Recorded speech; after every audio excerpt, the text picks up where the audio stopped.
মাহীক বুজাই দিয়া যে কিতাপ আজিকালি এনেকুৱা জামানা কাগজ কিনি পোষ্টাৰ বনাই সেই পোষ্টাৰত লিখে যে গছ নাকাটিব কালি যে এয়া গৰমত উতলাই পেলাই পুৰি খাই ল'লে আজি ধাৰ মাৰিছে মালপোৱা বনাই পেলাই মালপোৱা বনাই আনিছে আমাৰ একদম ল'ৰাৰ ফেভৰেট মালপোৱা ন মাহীয়ে কেনেকুৱা বনাইছে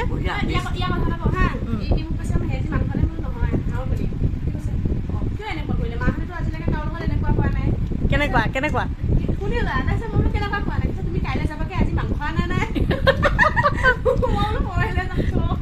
আজিলৈকে এনেকুৱা কোৱা নাই আলহীৰ লগত ন শুন হে মাংস নোখোৱাকে পঠোৱা নাই ন হে চাউলেই আনে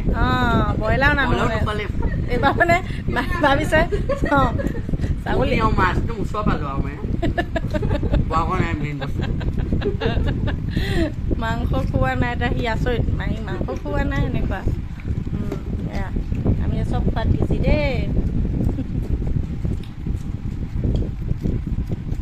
আৰু মাংস নোখোৱা কাৰণটো হ'ল যে কালি ভিনিয়েকে একদম ডাঙৰ মাছ এটা পালে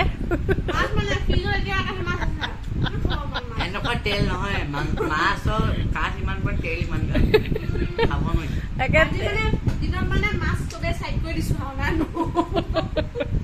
মাছ পালে সেইকাৰণে মানে সেইকাৰণেতো সেই কি কয় শিলঘৰীয়া ন শিলঘৰীয়া মাছ পালে আৰু সেইকাৰণে আৰু এতিয়া বিলাই নাই ইহঁতৰ মাংস খাবলৈ ৰৈ আছে এতিয়া তথাপিতো মাছ থৈ পেলাই আমি হাঁহৰ কণী খাম ভিনিহেকক মাছ দিম ন হয়নে এনেও মাছ খায় এই ল'ৰাই তেলালী মাছ ভাল পায় আৰু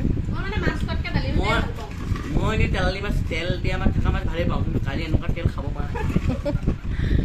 নাই আৰু পিছে গৰম বহুত পৰিছে দেই ৰাইজ খোৱা বোৱাটো হৈয়ে থাকিব লাগিব আচলতে গৰম ঠাণ্ডা কিনো আৰু প্ৰয়োজনীয় বস্তুকেইটা খাবই লাগিব কিন্তু তথাপিতো মানে কষ্ট হৈছে সকলোৰে কষ্ট হৈছে ন বহুত বেছি ৰ'দ হৈছে ন ৰাইজ আপোনালোকে আৰু পঢ়া শুনা কৰক আৰু লিখক আৰু পঢ়ক আৰু কিতাপ কিনক পঢ়ি কিনক মাহীক বুজাই দিয়া যে কিতাপ আজিকালি এনেকুৱা জামানা কাগজ কিনি পোষ্টাৰ বনাই সেই পোষ্টাৰত লিখে যে গছ নাকাটিব গছ বচাব গছৰ পৰা কাগজ বনাই সেই কাগজতে লিখে যে গছ বচাব তুমি মানে সেইটোৰ পৰা কৈছা যে গছ কাটি পেলাই কাগজ বনাই আৰু কাগজতে বিভিন্ন কথা লিখি পেলাই ছপা কৰি ল'ৰা ছোৱালীয়ে পঢ়া শুনা কৰে গতিকে গছ বচাব কেনেকৈ ন সেইটো কৈছা আৰু কথাটো হয় বাৰু এইবিলাক কথাও বহুত প্ৰভাৱ পেলায় কিন্তু উপায় নাই কিন্তু এটা কথা নহয় আকৌ শিক্ষাটোতো ইম্পৰ্টেণ্ট মানে বেলেগ ধৰণে পঢ়িব লাগে কিতাপখন মানে কমাই ছপা কৰিব লাগে নেকি এক মিনিট মই দেখোন সৰুৰ পৰা শুনিছোঁ বোলে বাঁহ গছৰ দি পেলাই বাঁহ গছৰ পৰাহে কাগজ বনোৱা হয় এতিয়া তেতিয়াহ'লে বাঁহ গছৰ পৰা মানে বেছি পাৰ্চেণ্টেজ মানে কাগজ বনাব পাৰি কিন্তু অকল বাঁহ গছৰ পৰাই যে বনাই বেলেগ নৰ্মেল গছ বুলি ক'ব সেইকাৰণে গছ তাতো অলপ প্ৰয়োগ হয় বাঁহ গছ নহয় বাঁহ ঘাঁহ হয়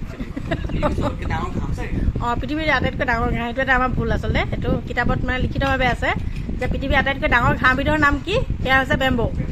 কিন্তু মই গছ বুলি ক'লোঁ দেই ভুল আছে মোৰ ল'ৰাই শুদ্ধাই দিছে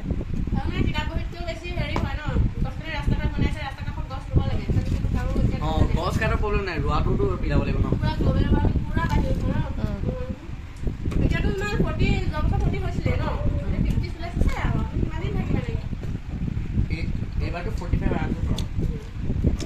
তাৰমানে প্ৰয়োজন সাপেক্ষে কাটিব পাৰে কেতিয়াবা কিন্তু তাৰ সলনি দুডাল তিনিডাল